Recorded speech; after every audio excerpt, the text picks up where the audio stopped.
নমস্কার বন্ধুরা, আতঙ্কের কণ্ঠের নতুন একটি এপিসোডে আপনাদের সকলকে জানায় স্বাগত। বাংলার ভূত, বাংলার ভয়, উল্টো পাল্টা গল্প নয়। আমি আছি অনল, আপনাদের সঙ্গে নিয়ে আসলাম আবারও নতুন একটি এপিসোড।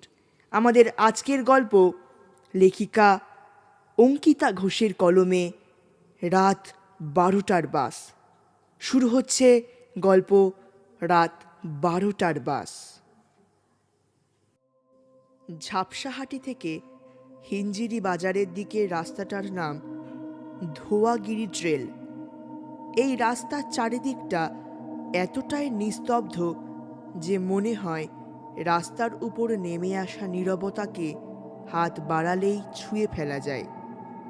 এই রোডটা একেবারেই নতুন, তাই এখানে যানবাহনের চলাচল এখনো পুরোপুরি জমে ওঠেনি। কেবল দুটি মাত্র বাস এই পথে ভিন্ন সময়ে যাতায়াত করে। প্রথম বাস ভোর 5টায় ঝাপসাহাটি স্টপেজ থেকে রওনা দিয়ে 5 ঘন্টা পর হিমজিরি বাজারে এসে পৌঁছায়। আবার রাত 12টায় একটি বাস ঝাপসাহাটি থেকে হিঞ্জিরি বাজারের দিকে আসে। এই রাস্তার ঠিক মাঝামাঝি একটি বাঁক রয়েছে, এর নাম কালতরাই টার্ন। আজ আমার গল্পটা শুরু হচ্ছে এখান থেকে। কালতরাই টার্নটা দেখতে খুব সাধারণ মনে হলেও রাতের অন্ধকারে এর আসল চেহারা বেরিয়ে আসে। ধোয়াগিরি ট্রেল ঠিক এখানে এসে হঠাৎ তীক্ষ্ণ কোণে বেঁকে গেছে। বাঁকের বাম দিকটা তুলনামূলক উঁচু। সেখানকার গাছগুলো কেমন যেন একে অপরকে জড়িয়ে ধরে দাঁড়িয়ে থাকে, পথটাকে আড়াল করতে চায়। ডান পাশে একটা কম গভীর খাত আছে। উপর থেকে দেখলে খুব একটা বিপজ্জনক বলে মনে হয় না, কিন্তু মাটি নরম আর ঢালু হওয়ার কারণে একবার চাকা পিছলে গেলে গাড়ি আটকে যাওয়া নিশ্চিত। নিচে ঝোপঝাড়, ভাঙা ডালপালা আর বৃষ্টির দিনে ছোট্ট জলস্রোত বয়ে যায় বলে জায়গাটা তখন আরও পিচ্ছিল হয়ে ওঠে। কিন্তু এখানে ভয় হয় শীতকালে, বিশেষ করে রাতের দিকে।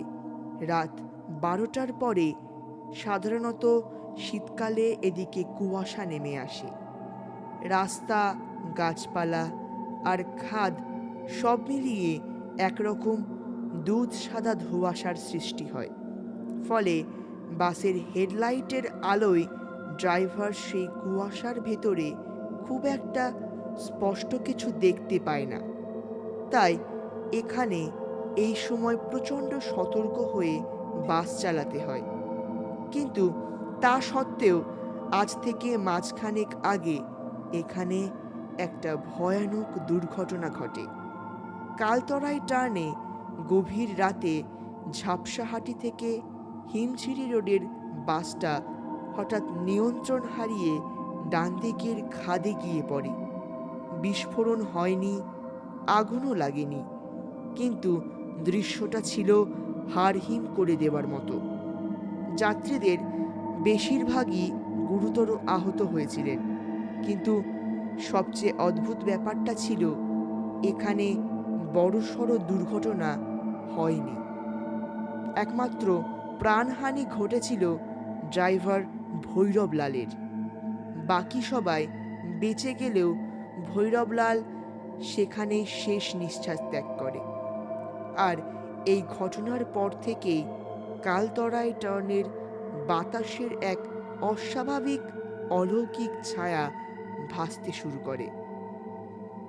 দুর্ঘটনার পরে দিনের বেলা এই জায়গাটা স্বাভাবিক থাকলেও রাতে বাস যখন এই পথে আসে তখন টার্নে দেখা যায় ড্রাইভার ভৈরবলালকে। কখনো সে সোজা বাসের সামনে দাঁড়িয়ে থাকে, কখনো তাকে কোনো যাত্রী জানলার বাইরে চলতে দেখে, আবার কখনো বা রাস্তার ধারে দাঁড়িয়ে এক অদ্ভুত হাসি মেখে বাসের দিকে তাকিয়ে থাকে। ভৈরবলালের পরে যে ড্রাইভার এই বাস রাতের দিকে চালায় সে প্রায় রোজই এই টার্নে এসে এয়ারলাইটের আলোয় ভৈরবলালের ক্ষতবিক্ষত শরীরটা দেখতে পায়। সে যেন কুয়াশার মধ্যে নিস্তব্ধ জ্বলন্ত দৃষ্টি ফেলে তাকিয়ে থাকে বাসের দিকে। কিন্তু সামনে যেই আসুক ড্রাইভার এই টার্নে বাস থামানোর ঝুঁকি নেয় না। উফ, তোমার জন্য এই রাত বিরাতে এই রাস্তায় যেতে হচ্ছে কেন? কাল সকালে গেলে কি মহাভারত অশুদ্ধ হয়েছে তো শুনি? আরে বাবা, এতে কি আমার দোষ? মা অসুস্থ না হলে কি এখন বেরোতে হতো? আরে বাবা কি বললো শুনলে না? মায়ের হঠাৎ করে বাড়াবাড়ি রকমের শরীরটা খারাপ হয়ে গেছে। আজ না গেলে হয়তো মাকে আর কোনো দিনই দেখতে পাবো না। আর তাছাড়া ওই রাস্তায় তো আর কোনো দুর্ঘটনা ঘটেনি, তাহলে এত ভয় কিসের? এই, একদম বাজে কথা বলবে না। এই রাত দুপুরে এই ভুতুড়ে টান পার করতে হবে ভেবেই তো আমার জ্বর এসে যাচ্ছে। আচ্ছা ঠিক আছে ঠিক আছে, ওই টান এলে তুমি চোখ বন্ধ করে রেখো কেমন? প্রতিভা আর কোনো কথা বলল না। স্বামীর সঙ্গে তর্কে যে সে জিততে পারবে না সে সেটা ভালো করেই জানে। এই বাসটা ধরে চলে যাই বলো? হ্যাঁ গো চলো। ভারী মন খারাপ করছে মেয়েটার জন্য। জামাইটা এভাবে অকালে চলে যাবে ভাবতে পারিনি গো। আমাদের মেয়েটা যে একা একা ওইটুকু একটা সন্তানকে নিয়ে কিভাবে থাকবে জানি না গো গিন্নি। ভাল লাগে না, তুই এত অ্যাডভেঞ্চার করে এখানে নিয়ে এলি। কোথায় অ্যাডভেঞ্চার? কিছু চোখে পড়ছে না। ধৈর্য ধর ভাই, শুধু বাসে উঠে বসতে দে, তারপরে শুরু হবে আসল অ্যাডভেঞ্চার। সেই কেন ভাই, সাধারণ একটা বাস কি এমন অ্যাডভেঞ্চার দিতে পারে তোকে? বাসটা কি উড়ে উড়ে যাবে নাকি? এই কুখ্যাত কালতরা টার্নের নাম শুনিসনি? কেন কেন শুনবো না? ওই তো ভৌতিক একটা টার্ন, যেখানে কয়েকদিন আগে একটা অ্যাক্সিডেন্ট হয়েছিল। এখন নাকি সেখানে ভূতের উপদ্রব হয়। ঠিক বলেছিস, সেখানেই তো তোকে নিয়ে যাচ্ছি ভাই। এই বাসটা সেই টার্নের উপর দিয়ে যায়। হ্যাঁ, কপাল ভালো থাকলে আমরা ভূত দেখতে পাবো। আরে আরে বাস, তাই নাকি? বাস ড্রাইভার প্রশান্ত বলল। এ, আজকে প্যাসেঞ্জার কম নাকি ভাই? কন্ডাক্টর ধীরু উত্তর দিল। দেখে তো তাই মনে হচ্ছে দাদা। আসলে এই রাতের দিকে তো কেউ ভূতের উপদ্রবের জন্য কেউ উঠতে চায় না, ওদিকটা কেউ যেতেও চায় না। মানুষের আর কি দোষ? নেয়াত পেটের দায় ডিউটি করছি, না হলে রোজ ভূত দেখতে কি আমারও ভালো লাগে? তুই আর কোথায় দেখিস? কালতরাই টার্নের কাছে এলে তুই তো একেবারে ভিতরে সিঁড়িয়ে বসিস। রোজ তো ওই বিটকেল জিনিসটাকে আমাকেই দেখতে হয়। ভয়ে যে চোখ বন্ধ করব তারও উপায় নেই। একটু অসাবধান হলেই ব্যাস, বাস একেবারে খাদে। তাই আর কি ড্যাব ড্যাব করে ওই বিটকেলটাকে দেখতে হয়। রোজ বাসের তলায় চাপা দিতে হয়। আরে হাজার হোক, শরীরটা তো মানুষের মতোই, অস্বস্তি হয় বড্ড। কি যে ভয়ানক লাগে তোকে আর কি বলবো, বুঝবি না তুই, সব বাদ দে। দাদা, তোমার সাহস আছে বটে। আচ্ছা, ও ভৈরবলাল কি চাই বলো তো? কি আর চাইবে? অত বড় একটা দুর্ঘটনা, সবাই বেঁচে গেল, ও বেটা গেল টপকে। তাই হয়তো দেখ, বাস দেখলে ওর হিংসে হয়, ওর বাসের মতো সব কটাই নিয়ে যেতে চায়, খাদে ফেলতে চায়। কে জানে ব্যাপারটা যে কবে মিটবে। ধীরু সঙ্গে সঙ্গে হাঁক দিয়ে প্যাসেঞ্জারদের ডাকতে শুরু করলো। স্টপেজে বসে থাকা যাত্রীরা উঠে এলো রাতের সেই বাসে। 12:15 বাস সাপসাহাটি স্টপেজ থেকে রওনা দিল। শীতের রাত নেমেছে, গা ছমছমে নীরবতা নিয়ে। বাসটা হুক হুক করে এগিয়ে চলল ধোয়াগিরি ট্রেলের সড়কপথ ধরে। হেডলাইটের আলো কুয়াশার ভেতর ঢুকে চারিদিকে সাদা ধোঁয়ার সৃষ্টি করেছে। বাসের ভেতরে 6 জন যাত্রী নিজেদের মধ্যে বসে আছে। ঠান্ডা এতটাই বেড়েছে যে সবাই নিজেদের জানলার কাচ বন্ধ করে দিয়েছে। ড্রাইভিং সিটে বসে প্রশান্ত গুনগুন করে পুরনো বাংলা গান গাইতে শুরু করলো। রাস্তার দুপাশে কুয়াশা যেন ধীরে ধীরে জমাট বাঁধছে। এভাবে চলতে চলতে বাস এগিয়ে যায় সেই জায়গার দিকে যেখানে ধোয়াগিরি ট্রেল আচমকা বেঁকে নেমে গেছে, অর্থাৎ সেই কুখ্যাত কালতলাই টার্নে এখন আর বেশি দূরে নেই। এই কথা বুঝতে পেরে ধীরু দ্রুত বাসের ভিতরের দিকে সরে গেল। যাত্রীরা নিঃশব্দে সোজা হয়ে গেল এবং চুপচাপ তাদের সিটে বসে রইল, আর জানলার দিকে না তাকিয়ে মাথা নিচু করে রইল। প্রশান্ত নিজেকে শক্ত করে নিল। এই মোড়ে পৌঁছানোর সময় যে ভয়ঙ্কর দৃশ্যটি সে দেখতে পেতে চলেছে সেটার জন্য নিজেকে রোজই সে প্রস্তুত করে নেয়। কিন্তু অবাক কাণ্ড, আজ ভৈরবলালের বিকৃত ছায়ার সম্মুখীন হতে হলো না তাকে। প্রশান্ত থমকে গেল, অবাক হলো, আবার মনে মনে কোথাও যেন একটু স্বস্তিও পেল বটে। বাস কালতরায় টার্নে এসে নির্বিঘ্নে খুব স্বাভাবিকভাবে ঘুরে গেল। প্রশান্ত ধীরে ধীরে সবে স্বস্তির একটা নিঃশ্বাস ফেলল। কিন্তু ঠিক তখনই বাসটা হঠাৎ প্রবল প্রবল ঝাঁকুনি খেল। হুড়মুড় করে বাসে সকলেই তুলে উঠল। কারো কারো মুখ থেকে চাপা আর্তনাদ বেরিয়ে এলো। বাসটা হঠাৎ ভীষণ শব্দ করে থেমে গেল টার্নের মুখ বরাবর। প্রশান্ত সঙ্গে সঙ্গে চাবি ঘুরিয়ে বাস স্টার্ট করার চেষ্টা করল। একবার, দুবার, তিনবার, কিন্তু কিছুই হলো না।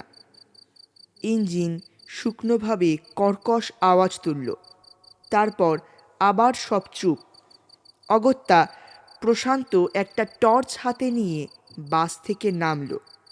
হাত পা ভয়ে ঠান্ডা হয়ে এলেও সে ভালো করে বাসটাকে পরীক্ষা করল। তারপর পুনরায় ড্রাইভিং সিটে ফিরে এলো। ওর মুখ গম্ভীর, চোখে নেমেছে অস্বস্তির ছায়া। শান্ত গলায় ধীরুকে বলল, বাইরে কোনো সমস্যা তো চোখে পড়ল না, কিন্তু এমন একটা জায়গায় হঠাৎ করে বাস থেমে গেল কেন তাও তো বুঝতে পারছি না। যাত্রীদের মুখেও স্পষ্ট আতঙ্ক দেখা গেল। কেউ কোনো কথা বলল না, চুপ করে একে অপরের দিকে তাকিয়ে রইল।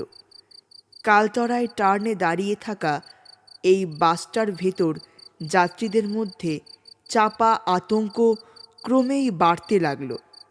এমন সময় বৃদ্ধ হঠাৎ নিজের সিটের জানলাটা ঠেলে খুলে বাইরে মুখ বার করলেন।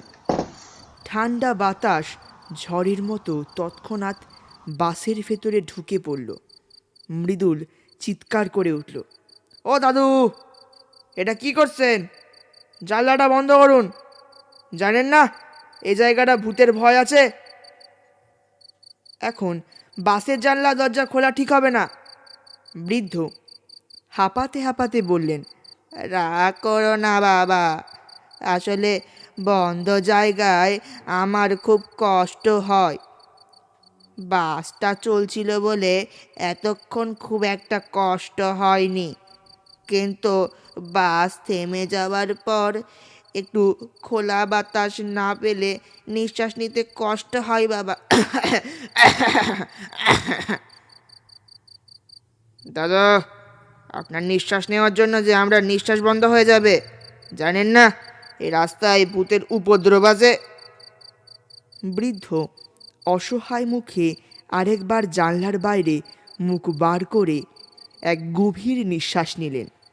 তারপর জানলা বন্ধ করতে গিয়েই হঠাৎ তার হাতের অনামিকা থেকে সোনার আংটিটা খুলে বাইরে পড়ে গেল।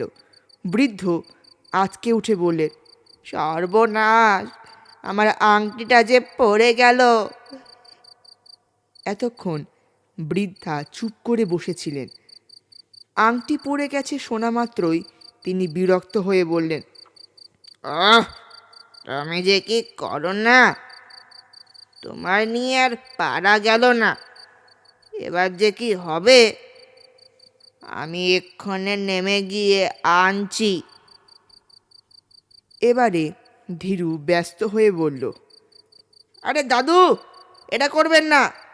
এই জায়গায় বাস থেকে নামলে আপনার বিপদ হতে পারে। তাছাড়া গাড়ি এখন চালু হয়ে যাবে। আপনি বরং জানলাটা বন্ধ করে ভেতরে বসে থাকুন। ওটা খাঁটি সোনার আংটি বাবা, ওটা আমার বিয়ের আংটি। ওটা আমাকে আনতেই হবে, তুমি চিন্তা করো না। আমি যাব আর আসব। সুরেশ হেসে বলল, আহ দাদু, আপনার বুড়ো হাঁটুতে কত জোর আছে যে আপনি যাবেন আর আসবেন। তাছাড়া এ তো শোনা শোনা করছেনই বা কেন? শোনা গেলে তো আর শোনা পাবেন, প্রাণ গেলে কি আর প্রাণটা ফিরে পাবেন? তার উপর আপনি তো মৃত্যুর চোখটা পা দিয়েই আছেন। একটু কিছু হলেই উপরে ডাক পড়বে। কি দরকার, বসে থাকুন না চুপচাপ করে। এবার আর সহ্য করতে না পেরে হঠাৎ অমল উঠে দাঁড়ালো। সে বলল, কাকু, আপনি চিন্তা করবেন না, আমি এনে দিচ্ছি আপনার আংটিখানা।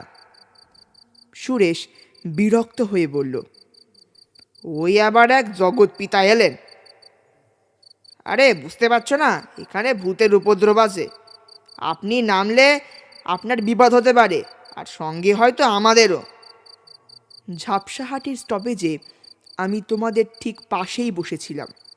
ঝাপসাহাটির স্টপেজে আমি তোমাদের পাশেই বসেছিলাম, তাই না চাইতেও তোমাদের কিছু কথা আমার কর্ণগোচর হয়েছে। তোমরা তো এখানে ভূত দেখতেই এসেছো, তাহলে এত ভয় পাচ্ছ কেন? অমলের কথা শুনে সুরেশ আর মৃদুলের মুখ চুপসে গেল। ওরা আর কিছু বলল না। অমল দ্রুত বাস থেকে নেমে বৃদ্ধের জানলার নিচেই আংটিটা খুঁজে পেল। সেটা তুলে এনে সযত্নে বৃদ্ধের হাতে দিল।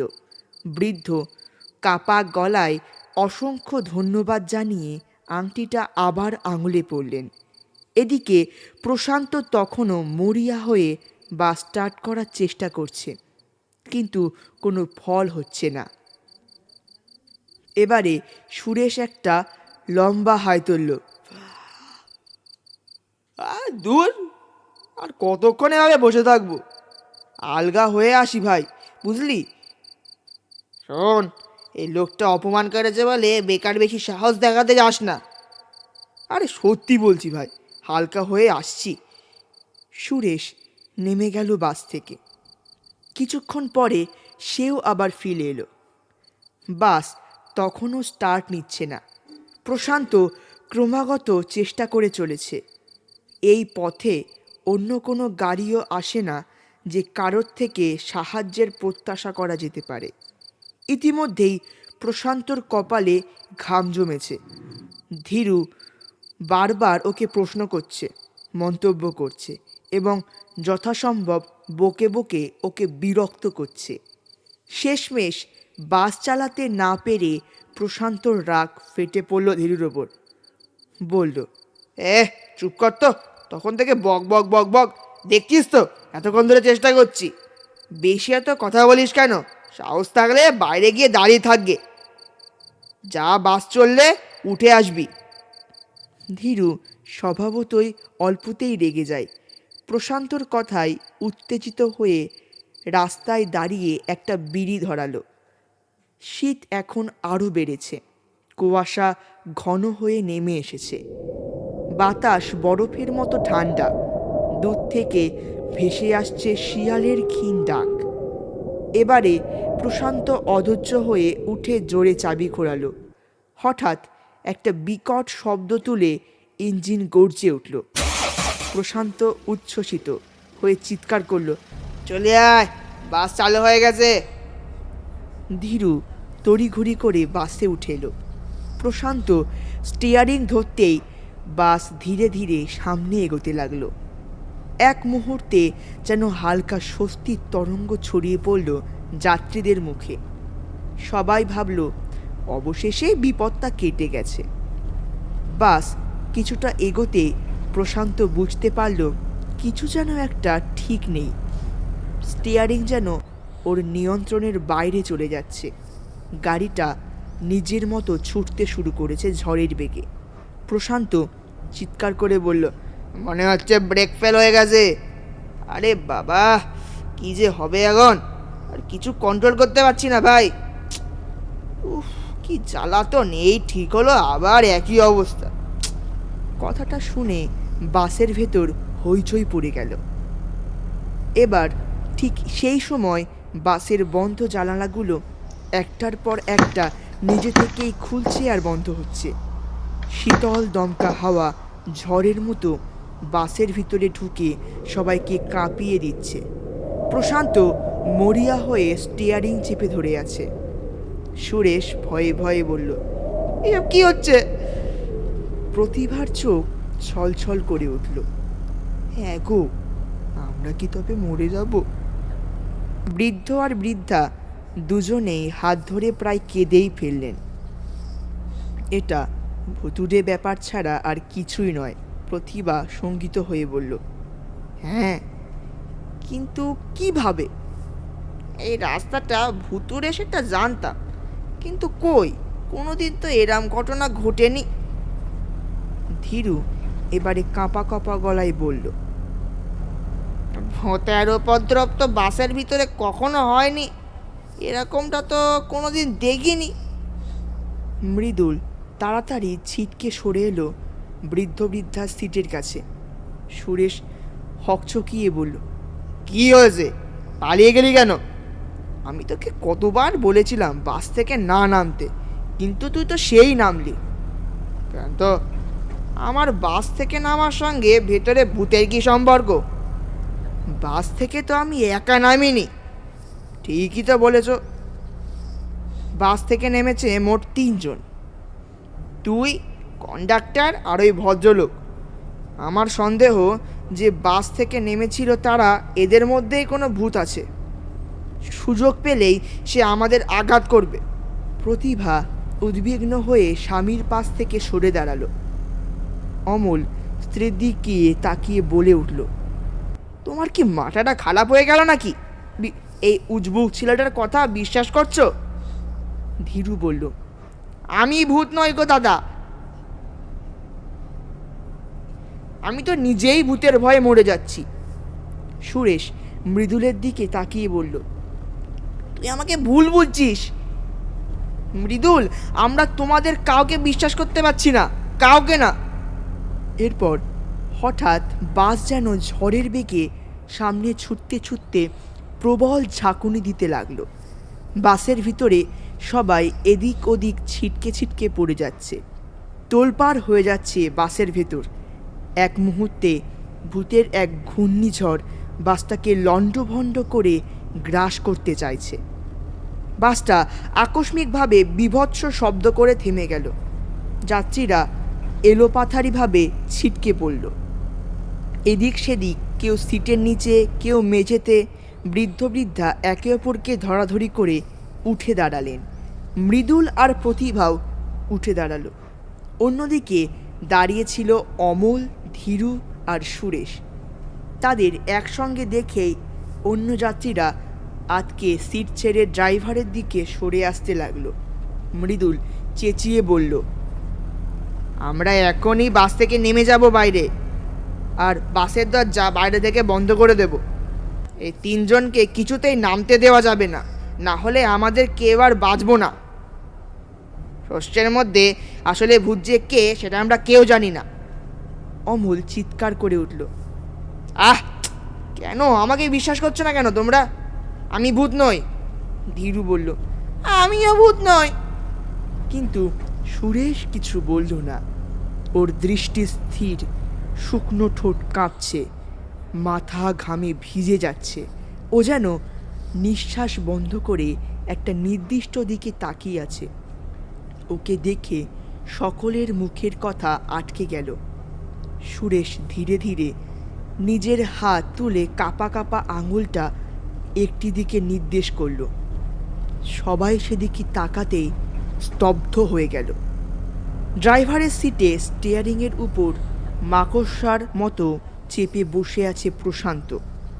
ওর মুখ বিকৃত, চোখ জ্বলজ্বল করছে, ঠোঁটের কোণে লেগে আছে পৈশাচিক হাসি। সবার মনে ইতিমধ্যেই একটা ছবি ভেসে উঠল। বাস যখন প্রথমে হঠাৎ থেমে গিয়েছিল, তখন প্রথমবার বাস থেকে নেমেছিল প্রশান্ত নিজেই। তাহলে কি তখনই ভৈরবলালের আত্মা প্রশান্তকে বশ করেছে? প্রশান্ত গলা ফাটিয়ে খ্যাক খ্যাক করে হেসে বলল, আজ সবাই মরবে, আজ কেউ বাঁচবে না, সবাই মরবে। এই দুর্ঘটনায় ড্রাইভারও মরবে, যাত্রীও মরবে। সঙ্গে সঙ্গে একটা আলগা ঝড়ের ধাক্কায় বাসটা টার্নের মুখে খাদের দিকে উঠে গেল। প্রত্যেকে চিৎকার করে উঠল। বাস সোজা কালতরায় টার্নের অগভীর খাতে গিয়ে পড়ল। খাতটা কম গভীর হলেও অদ্ভুতভাবে সঙ্গে সঙ্গে এক প্রচণ্ড বিস্ফোরণ হলো। হঠাৎ একটা গম্ভীর পুরুষালী কণ্ঠের তীব্র হাসির শব্দে চারিদিক ফেটে পড়ল। এই হাসি ভৈরবলালের। সে জানে এই বিস্ফোরণ থেকে ড্রাইভার বা যাত্রীর কারোরই বাঁচার সম্ভাবনা নেই। এইবারে নিয়তির নোংরা খেলায় যে কোনো একজন নয়, সকলেই মরবে। অগভীর খাতে পড়ে গিয়ে থেতলে যাওয়া বাসটি মুহূর্তের মধ্যে আগুনের গোলায় পরিণত হলো। অভিশপ্ত রাতের গভীর নিস্তব্ধতায় বিস্ফোরণের পর আসা আগুনের লেলিহান শিখা যেন কালতরায় টানকে নতুন করে অভিশপ্ত করল। এই অন্ধকার রাতে এই কালতরায় টান যেন নিজেই এক মৃত্যুপরীতে পরিণত হয়েছে। কালতরায় টান এবার একটি মানুষকে নয়, বরং পুরো একটি দলকে একসঙ্গে গ্রাস করল। তবুও একটা প্রশ্ন থেকেই যায়, এই এতগুলো প্রাণ নেওয়ার পরও কি ভৈরবলালের আত্মা শান্তি পেল? যে ক্ষোভ তার মনে ছিল এই নির্মম প্রতিশোধের পর, তার মন কি শান্ত হবে? সেটা জানতে হলে আমাদেরও এক রাতে সেই রুটের বাসে উঠতে হবে। চুপচাপ জানালার পাশে বসে থাকতে হবে আর অপেক্ষা করতে হবে কালতরায় টান আসার সাহস কি হবে আপনাদের? অবশ্যই ভেবে দেখবেন। আপনারা শুনলেন অঙ্কিতা ঘোষের লেখা গ্রাম বাংলার ভূতের গল্প রাত 12টার বাস। গল্পটা ভালো লাগলে অবশ্যই কমেন্ট করে জানাবেন আর ভিডিওটা শেয়ার করতে ভুলবেন না। প্রতিভা, বৃদ্ধা, মৃদুল, অমল, ধীরু, বৃদ্ধা এবং গল্প পাঠে আমি আছি অনল। এবং আমাদের কাছে এই মুহূর্তে কোনো ফিমেল আর্টিস্ট না থাকায় সমস্ত ভয়েস আমি একাই দিয়েছি। কোনো রকম ভুল ত্রুটি হলে ক্ষমা করবেন। এরকম ধরনের গল্প শুনতে হলে আমাদের চ্যানেলকে এক্ষুনি সাবস্ক্রাইব করুন। ভালো থাকবেন, সুস্থ থাকবেন। দেখা হচ্ছে পরবর্তী এপিসোডে। বাই।